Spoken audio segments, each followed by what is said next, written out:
These are students and friends of Norman Paulson. And this is Patty Paulson.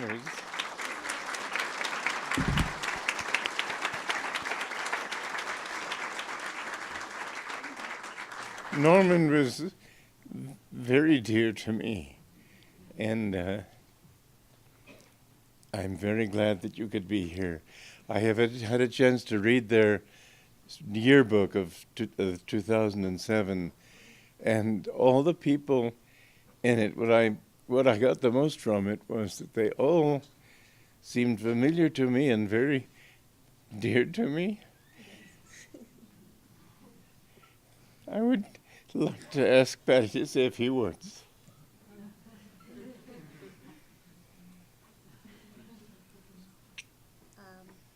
I'm very honored to be here.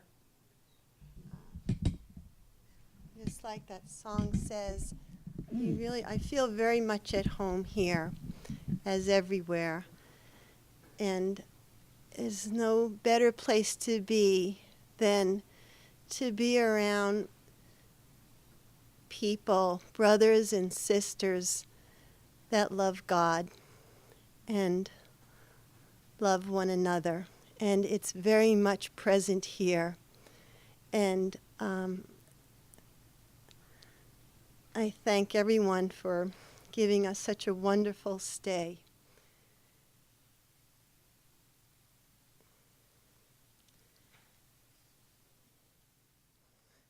Thank you. Thank you very much. Thank you. Thank you.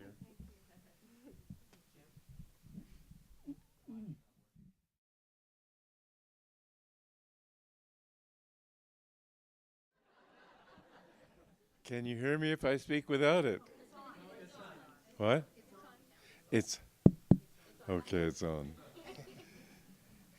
You know, when different people left Mount Washington, sometimes people asked Master, when will they be back? In other words, if they left as disciples, when will they be back? And he'd say, after 2 or 3 lives, and one person he said never, he was never in. But when people asked about Norman, Master said he doesn't have to be back, he's always with me.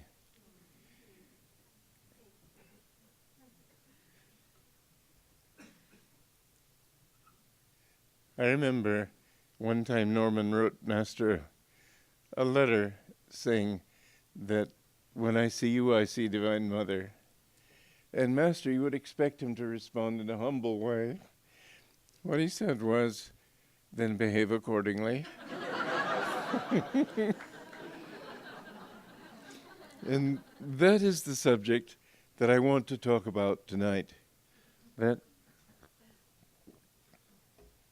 the stages of liberation are first Jeevan Mukta and then Param or a Siddha, who is a supremely free soul. And the state of Jeevan Mukta, Master said that all of you should aspire to. What is that state and how do we reach it? What does it signify? When God created the universe, He didn't have anything to create it out of.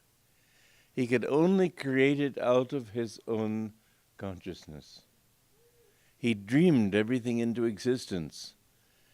That means to say that our egos are really a part of Him. Our egos have no reality of their own. They seem to have just as this wonderful dream of God's, and you just have to marvel at the complexity and the enormity of this dream.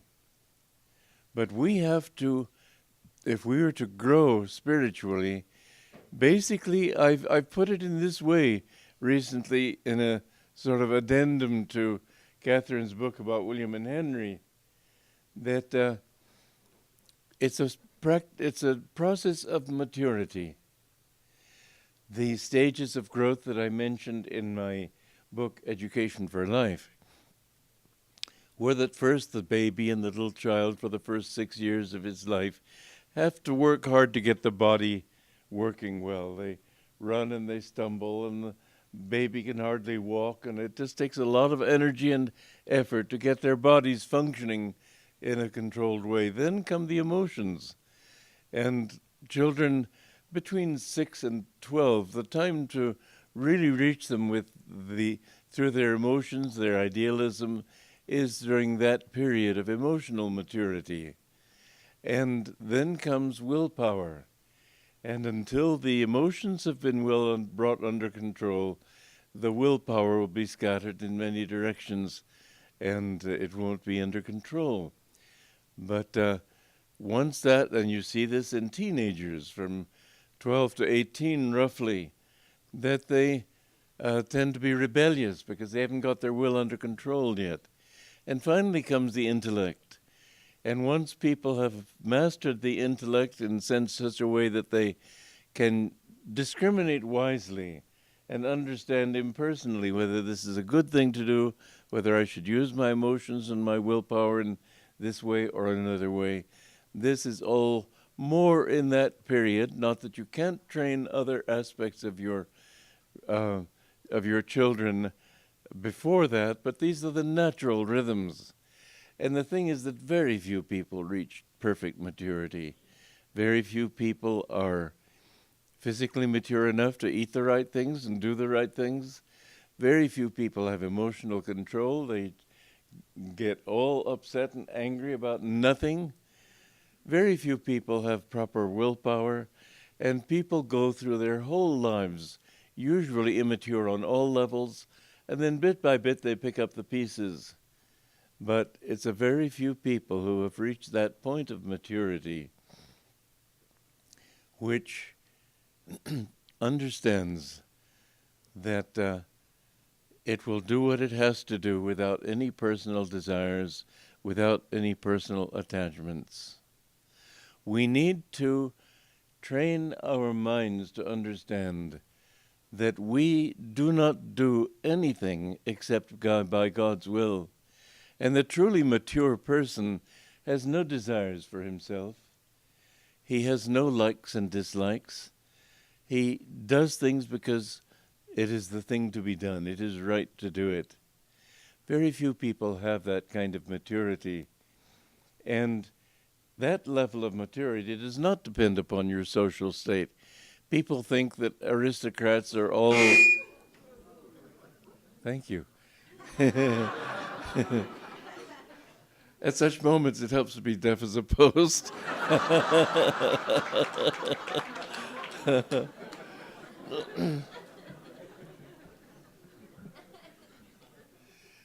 It is very...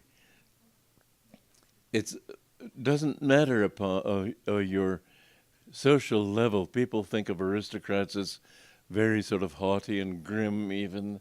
But this is just those aristocrats who are not mature yet. Kings also are considered to be very ruthless and haughty and get angry at the drop of a hat and so on, but it needn't be.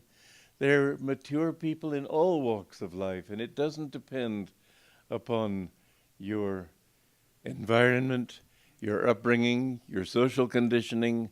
You will find in all countries there are some people who don't see anything except in terms of what is right and what should be done.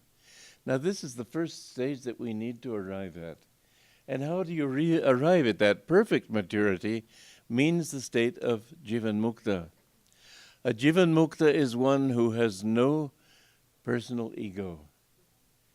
And it isn't humility in the usual sense, which is sort of self-deprecating. That's not humility. I remember Master saying one time that humility, he said, both superiority and inferiority have to be overcome, because an inferiority complex also is ego. I'm less than you, I'm more than you, that's all both ego. You have to reach the point where you realize that you don't exist as an individual. And how do you achieve that state? By feeling that God is the doer of everything that you do. And Krishna puts it beautifully in the Bhagavad Gita. This is the deepest teaching of the Gita, in a sense. Nishkam karma, action without desire for the fruits of action. Passionless desire, not desire-driven activity, but doing a thing because it is right. Now, to achieve this state is very difficult for people, and one of the reasons it's so difficult is environment. People. The people's consciousness in the world we live in are very important. I have noticed coming north from Mexico into California, suddenly crossing the border, I don't know why the border should do it, but it happens to be that way. Maybe it's astrological, I don't know. But I have noticed that coming into California, there's much more energy. Coming down from Oregon, the same thing. Coming over from Arizona, it's the same thing. When I have gone to India, every time, and you've all, those who have been there, many of you have noticed, just when the plane lands on the soil of India, you feel an upliftment of energy. There is something in the air. The culture of thousands of years of rishis, of great men and women of God. This is in the air, and we can't help that around us, but we can make it better for us, and that is one of the most important reasons for living in communities like Ananda or, what do you call it? What? Sunburst. I knew it perfectly well, I just couldn't think of it at the moment. Beautiful name. But the thing is that if you want to find God, and is this a promotion for people joining Ananda? Yes, it is. Because when you're living with people who love God, somehow you can't help feeling something in yourself. It's much easier to grow. Worldly people, they're always misjudging you. They're always trying to pull you down. They're always, whenever they see any noble quality in you that they don't have, they try to pull you down to their level. This is the nature of the world. I remember several years ago when I came back to Ananda from Europe, and I walked down the road from where I live at Ayodhya. And then I walked back, and at a certain point I said, oh, it feels so peaceful here.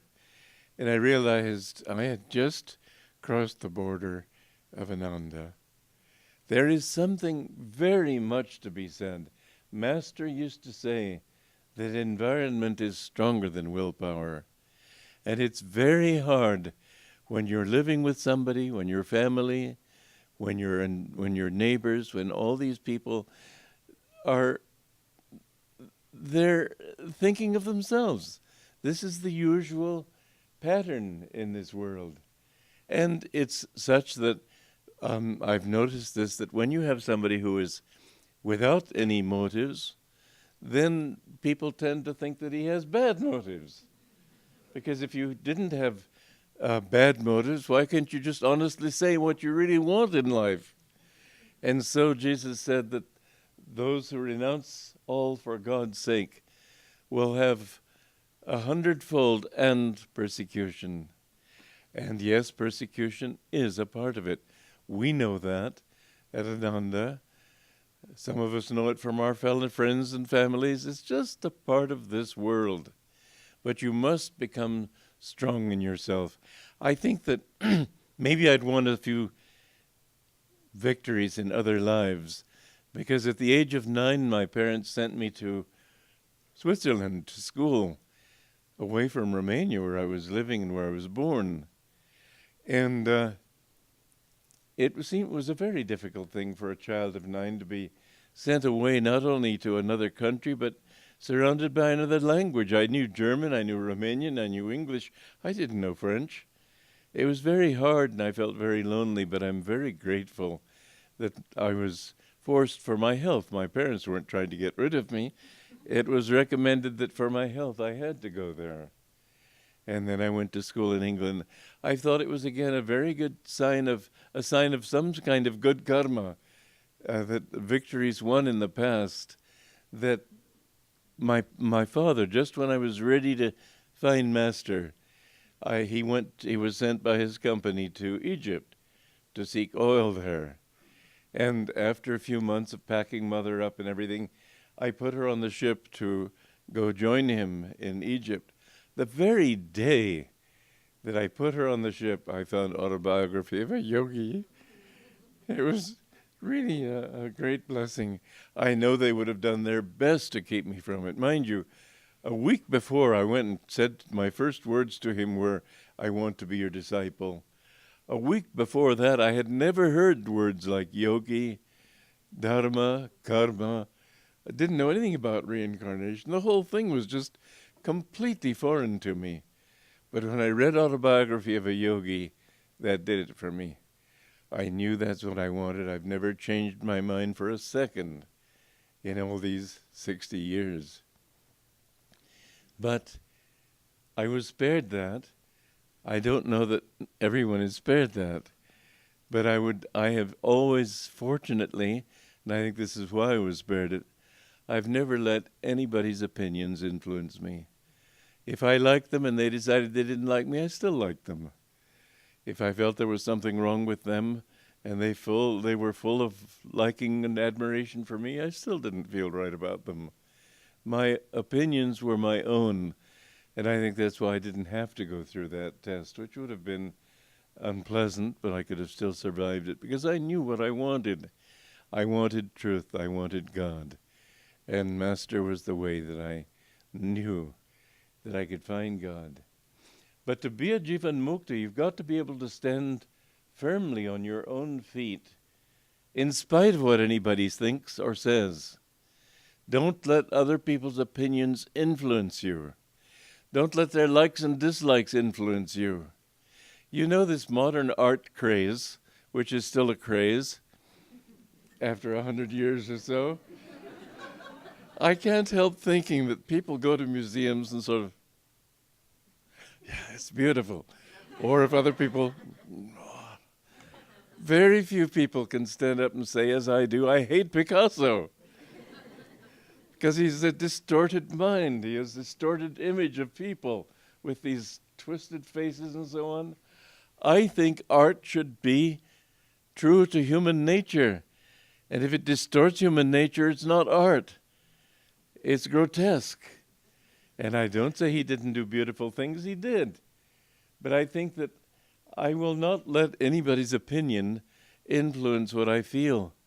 And I'm perfectly willing to change my opinion, as all of you know who have worked with me, change it on a dime, if people can show me that I'm wrong, because it's not stubbornness. And if people show me that some course I want to take is wrong, I'll change immediately. This is the way to become a Jeevan Mukta. Don't be settled in your opinions. Have them, but be open. Be open to the truth. Let the truth be your guide, so that everything you are seeking be determined by what is true and not by what looks nice or feels nice or anything like that. And this, I think, is one of the reasons for Ananda's success. We don't have, I know Alex was saying to me wrote to me the other day that it's been so moving to him to work with Ananda people, because he says that I find that you can resolve in an afternoon what normally would take 3 days. Because Ananda people don't have strong opinions. I want this, I want that. And this is the sort of thing that will lead you to Jeevan Mukta. And I would like to propose that you always think, not only is this true, but will it lead me to that state which I aspire to and which I should be able to achieve in this life of Jeevan Mukta. A Jeevan Mukta is one who no longer feels that he is doing anything. He knows that God is the doer. And it's very important to get rid of that sense of ego, even in little ways. When somebody says something to you that you don't really like, welcome it.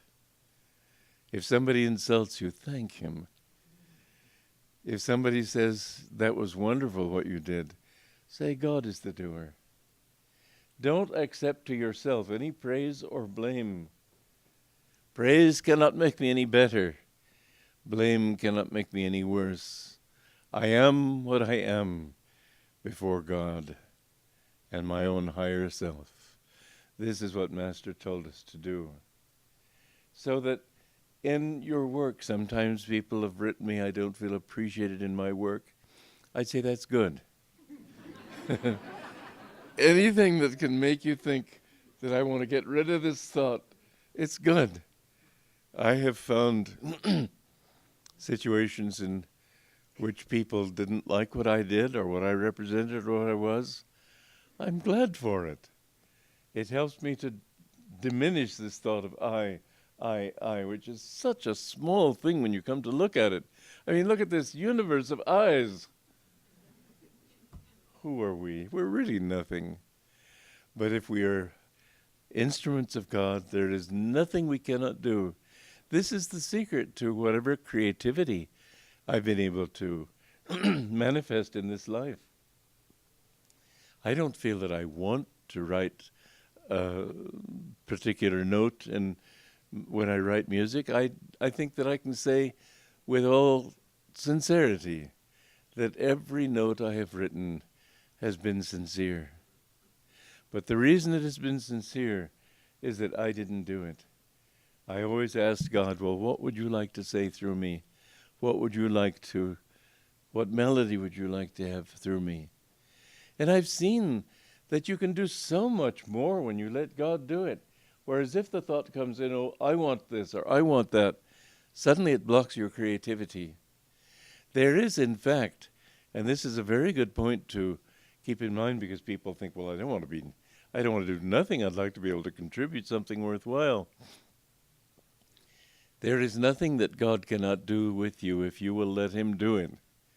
And letting him do it doesn't mean passively sit there and wait for him to do it. You have to put your mind into it and say, I want a melody that says such and such. This is what it is. You'll be amazed how quickly it comes. I want a melody that speaks of the joy in the heavens, as we just sang this evening, which I was, in fact, it was an interesting source of that song. I was driving home one day and through a blinding rainstorm, and I had to be there at a certain time, and I was getting more and more frustrated because I could hardly see 100 feet on the highway. And then suddenly the thought came to me, well, I can't help the weather, but at least I can have good weather inside. And as soon as I had that thought, the song came to me, there's joy in the heavens and smile on the mountains and so on, as you heard. But all these songs have come in that way. I haven't done them, but he has done them. And the books that I've written, I could not have written them myself, but I didn't have to stop and figure them out. When I asked Master and God, suddenly I knew. This new whispers from eternity. I was very touched with the letter I got just a couple of days ago from Jacqueline Snitkin, whom I gave the name Jamuna. And she said when she saw that I had edited Master, she thought, how did he dare to do that? But I didn't. I just asked Master, what should this say? And I knew immediately. I did that whole book in less than 2 weeks. And how did I do it? Because I asked him, and suddenly I knew what the phraseology should be. This is a very important thing, that when you ask God, but don't sort of lie limply waiting for him to tell you, get into the act. You have to co-create with him. You have to let him do it through you, but you have to do it too. So there has to be this willingness to use your willpower. As Master said, I will reason, I will, I will act. But guide thou my reason, will, and activity in everything. And I think that when we act in that way, I don't say I think, I know that there's nothing he can't give you. He can give you the moon Well, perhaps not literally, and I don't know what you'd do with it if you had it. But really, Jeevan Mukta is the beginning. I know one of the disciples of Sri Ramakrishna said, I used to think that nirvikalpa was the end of the spiritual search. I've discovered it's only the beginning. What does it mean? It means that when you've achieved nirvikalpa, you've gotten rid of your ego, and then you can remember all your past lives. And you have to work at remembering and overcoming. You have to see yourself as whatever you've been, a pirate, a businessman, a housewife, a mountain climber, whatever it may be, and see God acting that role. God was perhaps acting foolishly through you. Of course he acts foolishly. You can't expect all your lives to have been good lives. They've been bad lives too. But all of our lives, the whole purpose of it is to understand how to become truly mature, how to realize that he is dreaming this whole show. And when you've reached that, then you have to go back to your other lives and see that God was dreaming those lives too. And when you've overcome all of that, then you become a Param Mukta, a completely liberated soul. But it takes a long time to achieve that. Master told me one time that of the saints in the autobiography, the only ones who were completely liberated were the three gurus, Prabhupada, the saint with two bodies, and Ram Gopal Majumdar. And I asked him about different ones. I said, what about Anandamoyi Ma? She still has some karma. What about your father? He still was too attached to us as his sons. And so on down the list. But I said, what about Mataji, the sister of Babaji, who said in your book that she wasn't as fully liberated as, almost as spiritual as Babaji said. He said, well, that means she wasn't fully liberated, but now she must be. So I don't know if he fudged on that one. But at any rate, when you've achieved Jeevan Mukta, you're as great as anybody. You've understood that you are God, that God is you, there's no other reality. You don't have anything more to achieve except clearing up your memories, but you're as great as the greatest avatar. It's just that in a worldly way, an avatar can do a lot more for people because he comes with that divine power. And those who are still, Jeevan Muktas, let's say, or those who achieve Param Mukta, and I know that Sri Rama Yogi, Master told me he was fully liberated. And I got to spend 4 days with him. It was a wonderful experience. But I said to him, how come with all your attainment you don't have more disciples? I was sort of surprised. I thought that you'd want to hustle, get more people to God. He said God has done what he wants with this body. And this is the truth. They don't do it because they want it. Although there is that little memory, that little wish to help other people, yes, and that's why a person comes back as an avatar. It isn't that God orders you back. It's that you retain that wish to help other people. And so was our guru and our line of gurus. I think Master has been liberated for many, many lifetimes. When he wrote that beautiful poem, God's Boatman, he said, I will come back if need be 1 trillion times, as long as one stray brother is left weeping by the wayside. And this state suggests that he has come back many times in that way. And it's very interesting. You know, he said that he was willing to conquer, you know that. He said he was Arjuna. And it always seems to be that they have their own particular role to play. Even when they come back, you have the memory of having been. You yourself as an ego are dissolved. But there still remains through eternity that memory of you as genie, as Saraswati, as different people, that you were that person through many lifetimes. That memory is never dissolved. And so you are able to come back as yourself. Jesus Christ came back as himself and not just as a an abstract manifestation of God. Everything in the end is He. But those who come back are very rare, because most people, when they look back, I mean, how long have we been roaming in this world? This and other worlds? Who knows? Days of Brahma, maybe? One day of Brahma being billions of years? It says in the Bhagavad Gita, and Master also interpreted a statement in the Rubayat of Omakayam, that many souls who are thrown out into this world, into the beginning of a day of Brahma, are still wandering at the end of it.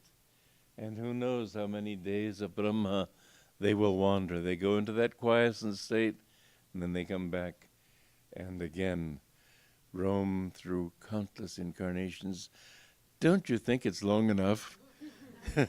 You may not be able to remember them, but surely you got this feeling, which does come to people who, if there comes a certain point in your life where just a little bit of suffering makes you think, I've had it with this world. I want a better world. I want something truer. I want something lasting.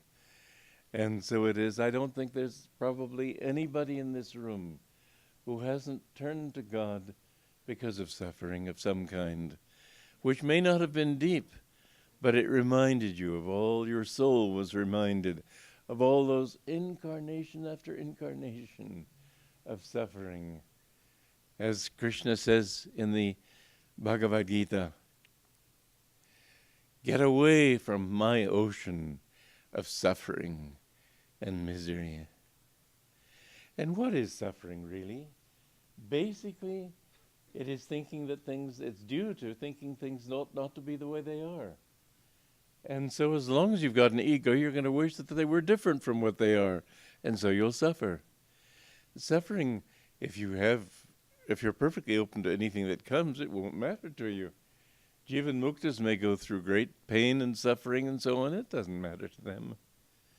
So remember, don't think that your freedom will come from not being sick or not having karmic problems to pay for or anything like that. Don't worry about that. Just say, it's your problem, God, it's not mine. And you will see that the time will come to you where you feel that nothing that you do is yours.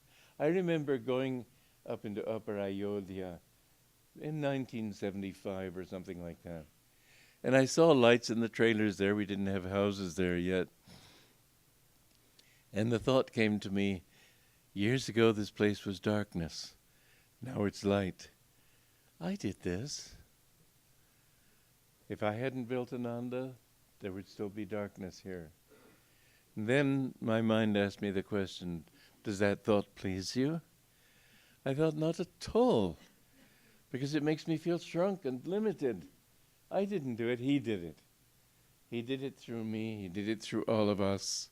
If you can reach that point where you don't take credit for anything, that you realize that He is the doer, and if you do badly, don't take credit for that. Give that to Him too. He can do it better if you give Him, don't blame Him, but say, well, you did it, God. Help me to do better next time. Don't take blame, don't take praise, don't take anything to yourself personally. And you will find that with that feeling, the ego says, well, what about me? What about me? I know when I've said to people sometimes, God did it, not I. They said, well, but you deserve the credit for being a channel. I say, no, He did it. It's a much freer feeling when you can have that thought that He did it. It doesn't mean you don't put your will into it. It doesn't mean that you don't work with Him in accomplishing whatever you do. What happens rather is that you work much better when you understand that He is the true doer, and that His wisdom, His energy, His intelligence, all of this is His. So I would like to urge all of you to reach that point where you thank people for insulting you. Be happy if you've seen that you've made a mistake and say, God, help me to do better next time. Don't take your mistakes personally. We all make them. But if you give it to him, he will be able to help you to do better next time. And I think that this work that Master has done here, and I will say also at, what is the name again? Sunburst. And I know it absolutely well. You know, I can't help thinking that Master is more pleased with Norma than he is with Dayamata, because she has allowed power and money to go at her head. We have to understand that God doesn't care about our position. He cares about our intention. Nobody who would spend $50 million trying to destroy a brother could be altogether charitable. I'm not going to go into that one very long, except to compliment Norman that I feel he did do Master's will. We must reach that point where we see that, there's a beautiful thing that comes from it. This is what you notice, you think about when you see people who have no desires. And some saints put on this sort of garb, but it's not a true garb. That you're sort of, lo, I am with you always, kind of solemn. They become childlike. True saints are childlike. If you really knew Master, you wouldn't see him as scolding or anything. He was completely childlike in himself. Meditate on him, and you'll feel that in him. So, not to have any personal desire, not to have any personal ambition, not to take credit for anything personally, but to know that he's the doer, helps you to see that all people are really just instruments of God. And it's such a wonderful show when you can see life in that way. God has created so many different individuals, and each one will remain, in a sense, in memory, individual throughout eternity. It's an absolutely fabulous show. But when you pray to God, think of him too as childlike in his total wish for your welfare. He has no sense of indignation if you don't do right. If you sin, it's your sad thing that you didn't do better, but he's always there to help you. He's always on your side. Like there was one little girl of 12 who was performing in a high school play or grade school play and was very nervous. And somebody in the audience said, "Don't worry, Susie, we're all your friends. We're on your side." God is on our side. He wants us to do right. He doesn't, this is your own human weakness that thinks he gets angry. As long as you have the capacity to get angry, you will think he's angry. As long as you have the capacity to judge other people, you will think of him as judging you. But he doesn't judge you. He's on your side for all eternity. And his one wish is that you understand that he put you into this show to understand how you can be freed from the show and understand that he's the dreamer of everything. So think of it all as a dream. And when things go badly for you, say it's a dream. It's so. I remember years ago, I dreamed that I was flying. And I thought, well, people don't fly. And I thought, I must be, maybe I'm dreaming. So I tried to reason my way through it. And I arrived at the conclusion, absolutely logically, that no, I was perfectly awake. I was just doing something unusual. And what was my surprise a moment later to wake up and find I had been dreaming. And so this life seems so real. But in fact, it's all a dream. Don't take any of it seriously. Just share the joke with God. He has a good sense of humor. So should we have. The Master used that expression once. He said, Divine Mother has a good sense of humor. But be on her side and you'll find that she's always been with you. Well, do you want to ask any questions? Since this is probably the last time I'll be together with all of you before I go to India, I can tell you about my health a little bit. but I'd rather not say too much. It's there. Okay, tell. Any questions?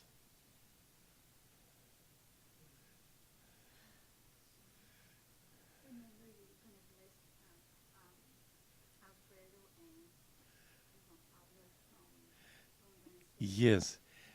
Lakshman? Where's Lakshman? Will I do this afterwards? Yeah, I'll do it afterwards. Yes. Do you know of any masters like Paramananda that are alive today on earth? You know, it's not been my goal or my mission in life to go guru hunting. When I first heard the word guru, I knew my own guru. So I don't know. But I'm sure there must be. Mr. Black said to somebody that there were probably 25 masters in the world today. And I said this to Master. He said, oh, no, there are many more. So, and, you know, Padre Pio, he was certainly a master. There have been great saints in the Christian world. They don't call them masters, but they are. So we have to think that it's the odds may be against us, but they're not if you put them in your favor and say, I want this. Yeah? Is that all you asked? Another question. Talk a little loudly because... Is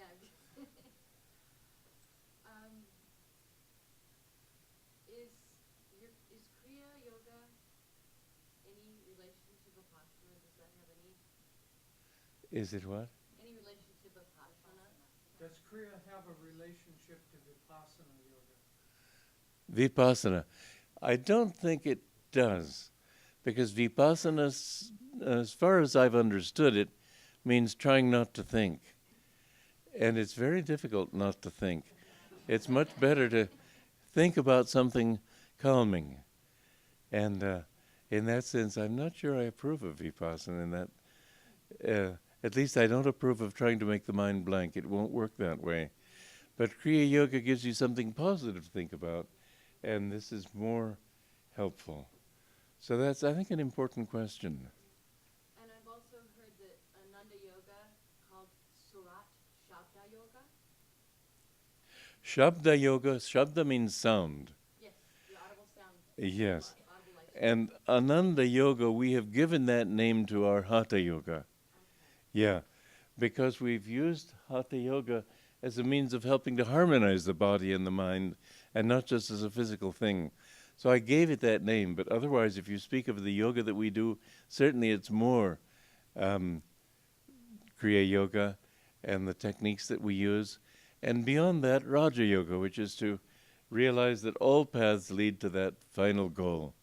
So what I have talked about tonight is not a path, nor is Patanjali's yoga a path, because it's what everybody has to do in order to reach that state of freedom. You have to do the yamas niyamas, which is to say the do's and the don'ts on the spiritual path. You have to be kind, you have to be forgiving, you have to be truthful, and so on. And then asana literally does not mean the different yoga asanas which have evolved from that third stage. But asana basically means being able to sit perfectly still with a straight spine so that you can forget your body. Pranayama does not mean a practice of controlling the breath, but it means reaching that point where you have control naturally, because your energy is withdrawn from the breath and going toward the spiritual eye. And so, dharana, dhyana, samadhi. Dharana means being able to meditate one-pointedly on when your mind is calm. No, pratyahara, I forgot. Pratyahara is interiorizing the mind first. And then when your mind is interiorized, focus it one-pointedly on one thing. And that means an aspect of God like Shabda or the light, whatever it may be. And the two most important manifestations of God are light and sound. And sound doesn't mean just chanting Om, it means communing with the sound of the universe. And this too has three aspects, which is why we have the in mythology, Brahma, Vishnu and Shiva. Brahma the creator, Vishnu the preserver, Shiva the destroyer, or the he who dissolves everything back. But these three aspects of Om, they're very distinct sounds. The higher Om is Brahma. It takes, when you start a car, or you hear a car starting up, it goes like that. Then it reaches a level of coasting, and you move it to drive, and it goes, and then when it stops, and so it is that these three sounds of Om, you can hear them as distinct sounds. But communion with Om is the first step, and that is true dhyana, or true meditation. And it can be communion with the light, it can be communion with different aspects of God, because there are 8 aspects in all. And those would be light, sound, power, joy, peace, calmness, love. And what? Wisdom, okay. The one I would forget. And so when you go into oneness with that, with any of those, you go into what is known as Christ consciousness to begin with. But that means the Christ consciousness is that aspect of God which manifested the universe and is reflected in that. The power that manifests the universe is Om. At the center of every little vibration of creation, which is what creates sound and light, at the center of it is the reflection of the Spirit beyond creation. So that God is omnipresent even in the stillness. At the center of every vibration there is still that still reflection of God. And so Sabhikalpa Samadhi means either Christ consciousness or going beyond that into the Spirit beyond creation. Om Tat Sat. Om is the vibratory creation. Tat is the Christ consciousness, the reflection of that Spirit in creation. And Sat is the motionless ocean out of which have come all vibrations. Now, Sabhikalpa Samadhi means oneness with the infinite, but still you have to come back to ego consciousness. So in Sabhikalpa Samadhi, you can still fall. And sometimes people do fall from that state, because they come back to their ego when they come back to the body. And I know that Paul Brunton, Master said, fell because of that. He attained Sabhikalpa, but as Master put it to me, he couldn't get over the thought that he was English.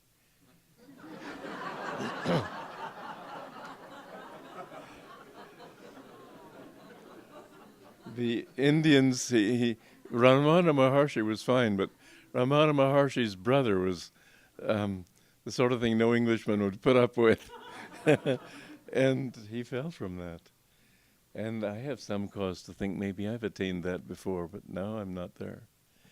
These things you have to overcome the ego to the point where you become so conscious of the infinite that you are conscious even while using your ego. As Master wrote in his poem Samadhi, I, the cosmic sea, watch the little ego floating in me. There has to be that little sense of self, otherwise you wouldn't keep your body moving. You wouldn't eat your food. But it always is with the thought that he is the doer through me. And so you know that beautiful story of Vedavyasa. The gopis wanted, every day they would take cheese over to Krishna when he was a boy. And one day there was a storm and the river was in spate and they couldn't get across. And then they remembered that Vedavyasa was a very highly advanced disciple, and they asked him if they would help the river to calm so they could cross to give Krishna his cheese, his chana. And Vedavyasa said, Krishna, Krishna, all I ever hear is Krishna. What about me? And they thought, my God. Well, okay, well, we'll give him a little cheese too. And he ate, and he ate, and he ate, till almost all the cheese was eaten. Then he somehow carried himself stumbling to the river, and he said, "Oh, mighty Jamuna, if I have not eaten anything, divide up and part." And the girls thought, what a liar. But the river obeyed him, and it divided, and they went to Krishna. And when they reached his hut, they called out, Krishna, Krishna. Yes.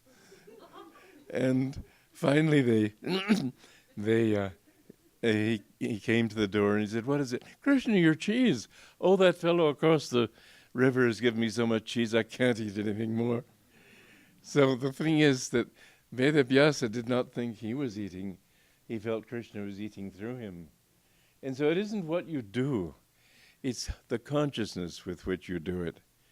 Some people can even seem egotistical, as Vedavyasa did in that moment, but he wasn't, because he saw God was doing it. So remember, it's not a question of show.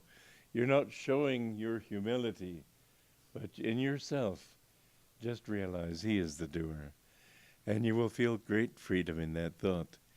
And so nirvikalpa samadhi means, and only that state only comes when you've realized that he is the doer of everything. It's not that you destroy your ego, but you keep it just enough to keep it moving. But there have been such saints, and I have met a number of them.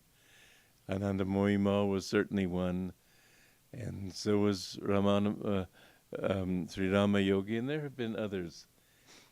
There have been such in the West also, but the West, unfortunately, doesn't understand these things. And so I would say that Catholic saints have become saints in spite of the Church, not because of it. The Church will persecute them until they're safely buried, and then they'll claim the credit for their sanctity. And to some extent, they deserve the credit, because through persecution, they help them become saints. But I would say that only in India is this highest religion kept pristine and pure, because it's been very much diluted in the West and in Islam and even in Buddhism. Sanatana Dharma is the one religion of the universe. And it doesn't have to be called Hinduism. It doesn't have to have a name, but Sanatana Dharma means the eternal religion, which is to say that truth which understands that everything has come from God, and the goal of everything is to merge back into him eventually. So any more questions? Yes. Stand up. Thank you. At the risk of being a little nosy, I was just wondering if you could share with us the mission of Kriyananda and your vision for the youth, and how us that are approaching middle age and senior life can help foster. Could somebody help me to understand what she said? Your vision for Ananta and Maria's mission and the youth? Oh, I'm very keen on the youth being involved here, and I'm so happy that they're becoming involved. I think that they should come here, work with Manta and Maria on the land, and you start with your hands. I know Master had me doing gardening and cement mixing and all sorts of things. Start with that, and then it'll come out. I'd like to see many of them go to India, because I think we have a very important work to do in India. And I don't know how long I'll live, but I'd like to see it really launched there. As you know, we're moving to Pune, which is not far from Bombay. It's down in that area. It's up high enough so that the climate is ideal. And it's about 2,000 or 3,000 feet. It's a university town. I would like our young people to teach in the universities, teach yoga there. I think that can come. Well, I have lots of thoughts, but I won't talk about them this way. I'd rather do them. Any other thoughts? Yes. Sir, receptive to the idea of small cooperative communities. Do you feel that people in India are receptive to that with all the emphasis on westernization? India has certainly lost a lot of its spirituality, but it can't lose it because it's in its soil. And even atheists in India, it turns out that just they don't believe in the usual definitions of God, but you can't get that out of your blood. India will come back in time. I know I've talked to Abdul Kalam, who was the president of India, and he said, what do you think about the changes in India since you lived here nearly 50 years ago? And I said, it's a necessary change. India has to claim her role alongside the other great nations of the world. But I think that this is going to come back, and I think that communities will be a great help that way. And I think that the potential for what Ananda can give there, you know, Indians don't know their own religion properly. It's surprising, but the Gita is, the way Master explains the Gita, it's totally a revelation to many Indians. It's time for a new age. It is a new age, and he brought this new age, and it's just about as much for India as for here. And I've seen plenty of ignorant Hindus, as I've seen plenty of ignorant Christians, but the truth of it, finally, there is this. Master also said something very interesting. He said that the will of God is to balance the material efficiency of America with the spiritual efficiency of India. And he said that many Americans are Hindus reborn in his country, and many Indians are Americans. American souls born in India. And you sort of feel it. Some of these Indians look like stockbrokers to me. And I'd say that many of you, perhaps most of you, have had this attunement with this teaching because it's in your background. So, yeah. Any other questions? Yes. I've heard a statement that I find engaging. It's better to be lucky than good. What would you say? Is it better to be lucky or good? I'd say that was sheer nonsense.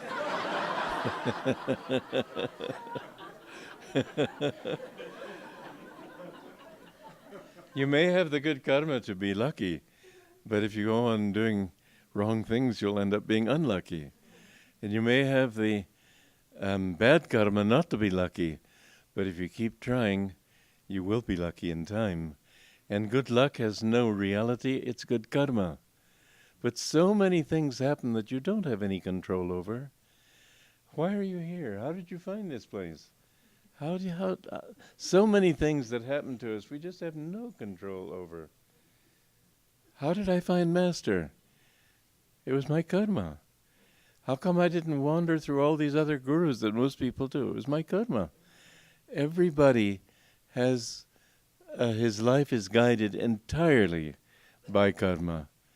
And that's why somebody said to a saint in Howrah in Bengal one time, "Can you tell the future? Can you tell me what's going to happen today?" He said, "Yes. You will go down the street when you go home, and you will find that there is a fire in a house, and you won't be able to go that way. You'll have to go another way." He told him several things. All came out exactly that way. But masters don't talk about these things because it would be, you'd begin to think you don't have free will. And in a sense, it's true you don't.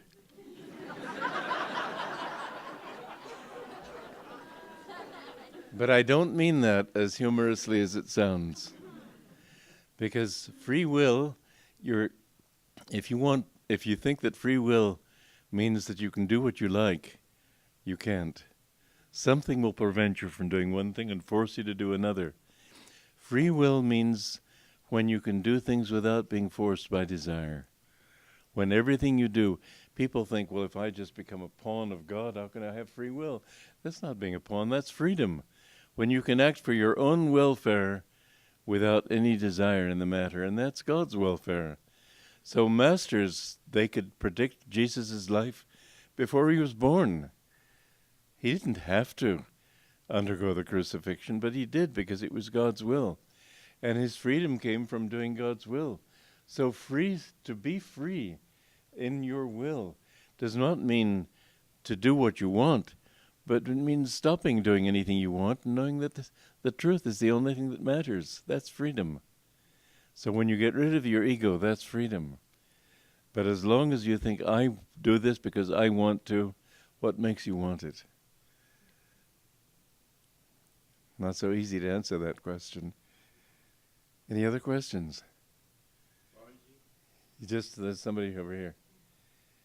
You've been talking a lot about ego, and I've often wondered, you talk about relinquishing the ego, but isn't it necessary to have a very strong sense of self in order to walk the spiritual path and ultimately make that heroic self-offering?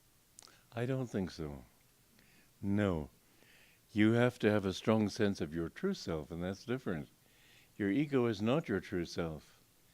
But when I look back at what brought me to Master and took me away from my family, and they were absolutely outraged with me, but I had a strong sense of what my true destiny was and what I had to do with it.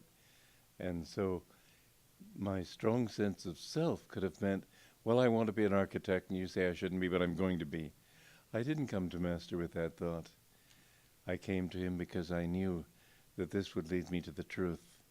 So if you're led by a desire to find the truth of yourself, to find your own higher self, which is God, then you're right, but that's not self-directed in the wrong way. There is the right use of ego and the wrong use of ego. The right use of ego is doing that which will lead you closer to truth and to God. Wrong use of ego is that which will take you away from it. It's that simple. So don't think, what do I like, but what does God want? And I have found in my life, because there have been many times when what happened to me and what God wanted of me were very different from what I would have chosen. But I always found, when SR threw me out, that was the most painful thing I could possibly imagine. I knew I had done all that work in India with good intentions, and the attempt they made to destroy my faith in myself, you wouldn't believe. But I found that when I accepted it, which for a while I rebelled against very much, Anandamoyi Ma sent me a message, take this as your Guru's grace. And I thought, grace, that's the one word I cannot accept. And yet I found, once I accepted it, that I could not have done what Master told me to do if I hadn't been thrown out. I was too loyal to leave. I would never have left, even though I remember writing Daya once when I was there, saying I may die of ulcers, but I'll keep on trying. But I couldn't accept what they were doing. It was wrong. And yet I had to accept that this must be what Master wanted me to do, and yet it wasn't. They were always trying to negate what he had told me to do, writing books, teaching, etc., etc. But I have to say that in doing his will, in accepting his will, and to the extent that I could accept his will, I have found my greatest bliss and blessings. So remember, what God wants for you may not be what you want, but if you offer yourself up to him and do your best, you will see always, invariably, it will be what your soul really wanted.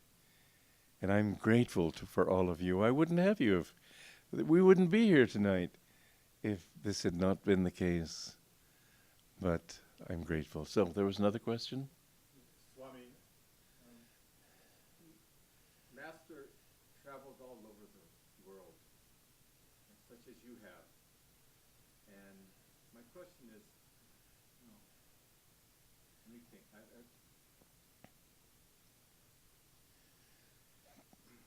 This life I've been born into an ethnicity of the Filipinos. Into what? Filipinos.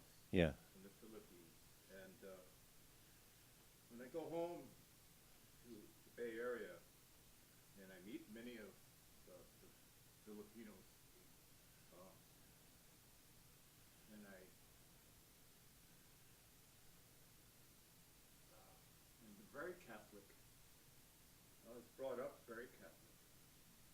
learned Catholicism through Master. And my question is,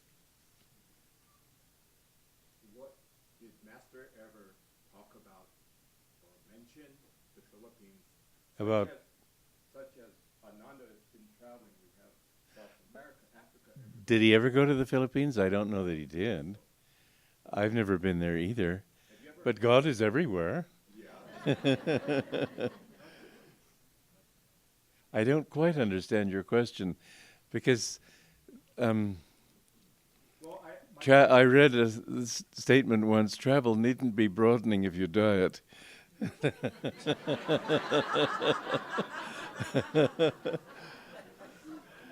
It's been my karma to travel, and at the age of 6 months I was already going to America from Romania the first time, and I've been across the Atlantic in a ship 9 times, and since then who knows how many times by air. This is just karma. Thank heaven I've been able to hold on to my own self. And you're here, you're not Filipino, you're a child of God, and all of us are the same. Okay? Any other questions? Yes. Yes, I'm a disciple here, and Stand up so they can all hear you. My question is, the direction we're taking here, I really think this is the path that I want to take. But I'm wondering, how do we guard against lurking churchianity over a period of That is just what I've been talking about, other people's opinions. I spent, after I was put out of SRF, I lived for 6 months in a Catholic monastery, New Camaldoli, which is the strictest order. And they wanted me to become one of theirs. I thought, no, I have to serve Master in some way. But I was seeking how to serve him. And while I was living there, I could feel the hypnosis of their church. This thought that 1 billion people think this way. Who are you to disagree? It's a very strong hypnosis. I was able to resist it, but yeah, you're right. The dogmatism of people, when there are a whole bunch of them gathered together, it has a certain thought force. And you have to just be strong enough in yourself to decide what is right for you. But I say that it's a lot easier when you live among people who share your same ideals. Because Ananda too is the thought force. And if it were a wrong thought force, it would be harming people. But fortunately, it's helped a lot of people. Is that enough of an answer? Yes, it's the way things are now. But I'm wondering, historically, as we go through a few more centuries, it seems to me inevitable is a splintering somewhere along the line. I suppose there has to be. You mean in our teaching too? There already is. There already is. I just, really, when SRF began suing us, I have to admit, I had serious doubts about this path. And then I thought, well, look what it's done for me. Look what it's done for all of you. Look what it's done for many people that I know. It's their problem, it's not ours. But that doubt entered my mind. And there will be splintering, and there will be persecution, no doubt. And it's the game of this world. Don't let anything come between you and God. And Ananda someday may come up with wrong ideas. I hope it doesn't. But be true to yourself above everything. This was my great problem in SRF. And it was a good problem to have. They made absolutely fixed and firm dogmas, and I could not accept them. And I never have accepted them. So they threw me out. I'd rather be thrown out. I'd rather be a maverick and be true to my higher self. Any other questions? Yes. You're short.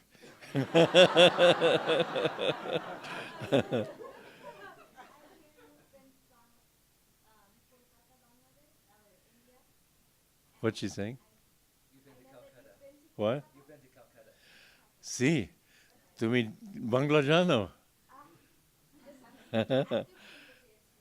হ্যাঁ আমি আমি শুনতে পারি না। আমার কাছে বাংলা সবচেয়ে মিষ্টি ভাষা আছে। I said, in my opinion, Bengali is the sweetest language in the world.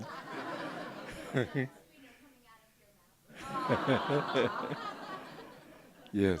What did you say? What did I say? It's a secret. Any other questions? So do you think that there are enough of us searching for higher awareness that will be able to carry mankind through in critical mass? You know, God is in charge of this world. You don't have to worry. You do your bit. But this world is on an upward swing. And it may go through hard times. It will go through hard times. But we are warriors for the light. Not killing, but giving love and joy and spreading bliss. This is our mission. We can all do, each one is only his little bit. But God, if he who made this world, don't you think he knows how to take care of it? Okay, yeah.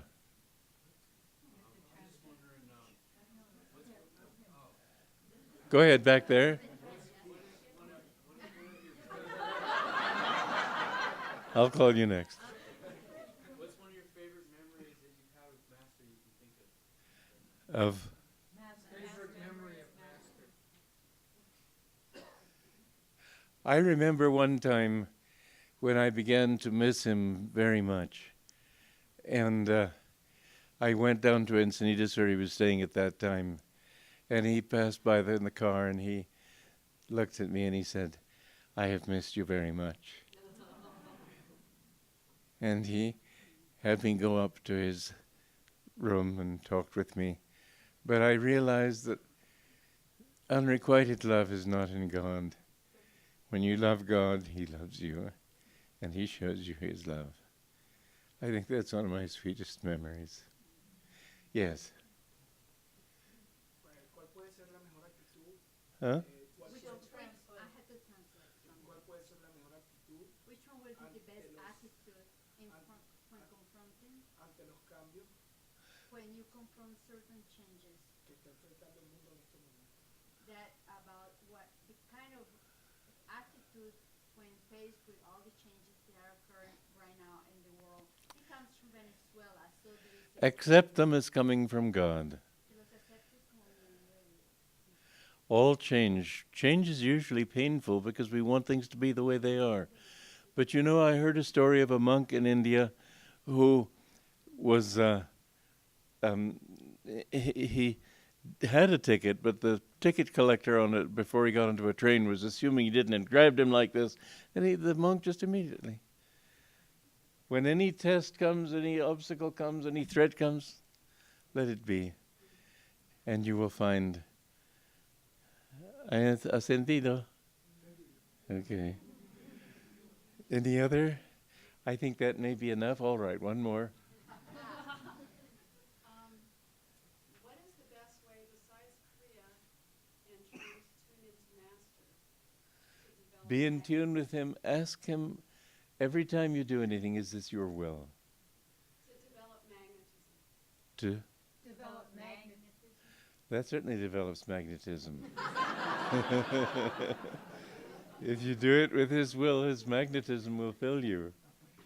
Because when you find that you know, depending on different environments that you're in, you're unduly influenced by... Bernard asked Master that question once he said, well, what if I'm alone? Because Master was saying the environment is stronger than willpower. And Master smiled, he said, am I not always with you? So he is always with you, and that magnetism can, but don't go deliberately into it. There was one time when I was first writing songs, and someone had suggested that some well-known singer might like to sing this song, and I didn't know, but I thought it might be interesting to try. And he was singing in the nightclub district of San Francisco. And I just went through that district mentally chanting Sri Ram, Jai Ram, Jai Jai Ram Om. Sri Ram, Jai Ram, Jai Jai Ram Om. And I could feel the magnetism of these different nightclubs trying to pull me in, but it didn't touch me. And so you will see that if you have to go into such environments, because we can't always help it, just keep that thought of God, and that'll be your protective aura. Okay, I think that's enough for tonight. Thank you all.